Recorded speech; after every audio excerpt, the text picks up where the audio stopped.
Hello everybody, in today's video we're going to be going over some severe storms which are going to be impacting parts of the northern plains where we already have an enhanced risk in parts of Wisconsin, Minnesota, and Iowa for tomorrow. We're going to be timing these storms out for you guys and giving you all the information you need to know, so make sure you are staying tuned all the way until the end of today's video. Here's a look at the current National Weather Service page. You can see that we have some excessive heat warnings and heat advisories scattered throughout the western United States, as well as a few red flag warnings in parts of the Northwest. We have some flood watches in parts of Arizona, Nevada, and also Utah, as well as a few heat advisories in parts of the coastal mid-Atlantic.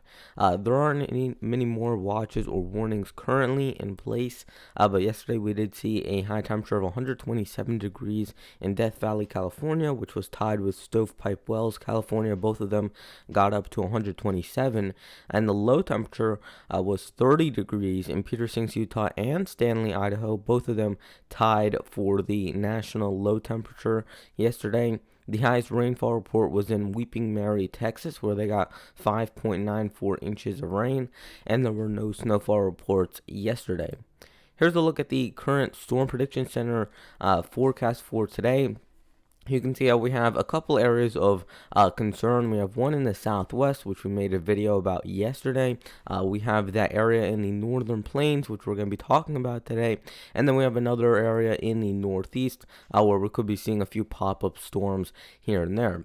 That's for today. And if we look at for tomorrow, where we see most of the convective activity, it's going to be in parts of the north central United States. We have a big area of slight risk, which covers the entire pretty much the entirety of the Midwest, and then we have a enhanced risk which covers a good portion of Wisconsin, Minnesota, and also into Iowa. So that's the area that we're really going to be focusing on for today. It's going to be that area in the northern plains where we do have that threat of severe weather over the next couple of days.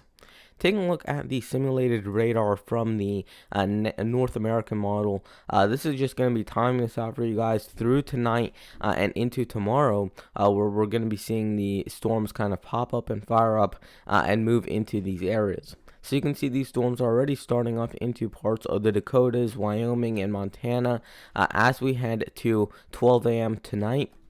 You can see that we still have some of these storms rolling through.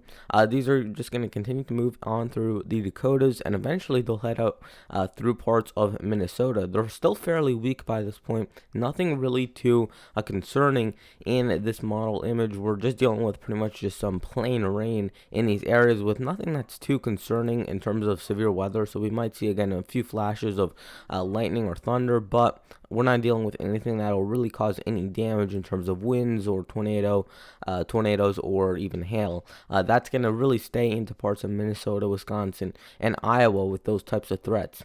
So by 9 in the morning tomorrow, you're still not dealing with a whole lot. We're just dealing with mainly plain rain into these areas, not a lot of convective or thunderstorm activity.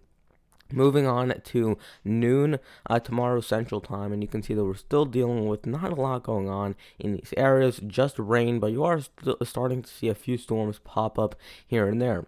By, I would say 3 p.m. is when they start to really get convective, so between about 2 to 4 p.m. Central Time is when we're going to start to see these storms fire up. They're going to start off in parts of South Dakota and southern Minnesota.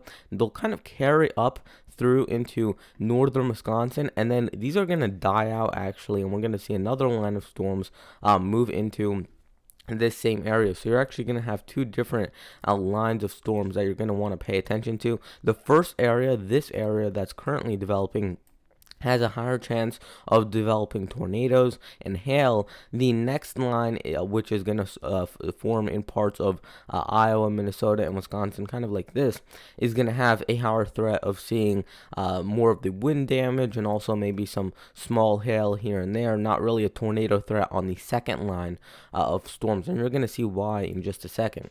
So these storms continue to fire up through parts of southern Minnesota and northern Wisconsin. This would be by 6 p.m. Central Time tomorrow. You're still dealing with, again, a fairly big area of just convective thunderstorms, and then If we head this over to the Great Lakes view of this, just to kind of give you a better perspective of what's happening, you can now start to see that our second line of storms is developing. So that was around 6 p.m. when the first line of storms, between about 6 and 8 p.m. Central Time, that's when the first line of storms should start to die out. So if you're looking at the main time for that first line of storms, it would be between about 2 and 8 p.m. Central Time, when you want to watch out for maybe some hail or even a few isolated tornadoes. The next threat is going to be with this big line of storms, which is still very, very strong, up into Wisconsin, Minnesota, and Iowa. This one's going to form around 9 p.m. I would say 8 p.m. is actually a better time for this to develop. So we already have a fairly high amount of CAPE and high dew points in these areas, and this is just going to feed off of that. The bigger threat here would be damaging winds, heavy rainfall, and also small hail. Not so much of a tornado threat, although that is still a possibility with this. Taking a look at 12 a.m. On Thursday morning, you can still see these storms riding through central Wisconsin and even into parts of Minnesota and Iowa, and this line of storms is starting to weaken a little bit. It'll be at its peak when it's in northwestern Wisconsin and into southeastern Minnesota, but it's still very strong, and it still could cause some rather dangerous lightning storms in these areas, as well as some flooding impacts if you do live, especially in an urban area where flooding is a little bit easier to develop. Taking a look at 3 in the morning on Thursday, you can see that these storms are really weakening by this point. If you live in southern Wisconsin or anywhere south of there, or also if you live in the lower peninsula of Michigan, really we're not dealing with a whole lot of storms in this area. So nothing really to worry about if you live within this area for Thursday morning. It looks like the storms should die out by that point.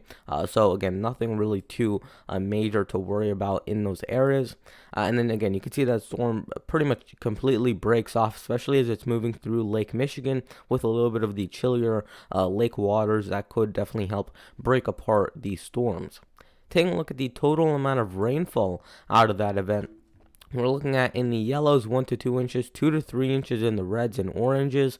In the browns, that's where we're looking at 3 to 4 inches, 4 to 6 inches in kind of that light purple shade. And then in that purple or pink shade, that's where we're looking at 6 or more inches of rainfall. So you can see a big swath of 1 or more inches of rainfall from South Dakota to Wisconsin. And then you can see that we even have a few pockets where we're dealing with 3 or more inches of rainfall. And in northwestern Wisconsin, where you get hit with both of those lines of storms, you get hit with the first band of storms, and then the second one forms right over that area.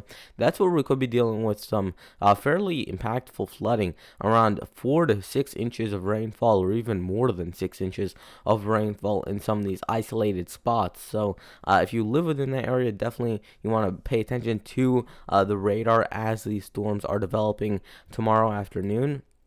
Taking a look at the amount of energy in the atmosphere, the CAPE, which stands for convective available potential energy, you can see that for tonight into early tomorrow, we're dealing with some amount of CAPE within these areas, but again, it's not a lot. So we're dealing with maybe 1 to 2.5 thousand. So not a lot of CAPE within these areas, but as we go to tomorrow afternoon, this is when we're really dealing with most of the storms firing up, and you can see that we have high levels of CAPE all throughout Wisconsin, southern Minnesota, pretty much the entire state of Iowa, and even points further south of there. So we're dealing with CAPE, especially in Iowa and southern Minnesota, up near 4,000, maybe even 4,500, and then we have 2 to even 4,000 through parts of Wisconsin. So we're still dealing with some rather high amounts of CAPE and energy within these areas. Looking at the high temperatures, you can see that we have high temperatures on Wednesday morning. We're dealing with temperatures that are going to be up into the 90s. So these are really, really warm. So tonight and this afternoon into tomorrow early in the morning, when the storms will be mainly over the Dakotas and Nebraska, very warm. We're dealing with low 90s, so that should definitely help fire up these storms. And then for when the storms are heading through areas like Minnesota, Wisconsin, and Iowa, we're dealing with mostly temperatures into the low 80s, but then you get into Iowa, and that's where you could be dealing with a few temperatures getting up near 90 within that area. And then looking at the dew points as well for Wednesday early morning, you can see not too high, mainly just into the mid and upper 60s. And then if we go to the main event in Wisconsin, Iowa, and Minnesota, you can see that we have dew points that are getting up into the upper 60s, the low 70s, and even the mid 70s in parts of Minnesota and Iowa. So rather humid in these areas. Definitely a good environment for these storms to kind of just fire up within these spots. So that is going to wrap it up for today's video. Please consider liking the video, subscribing, and turning on notifications, and I'll see you guys in the next video. Goodbye.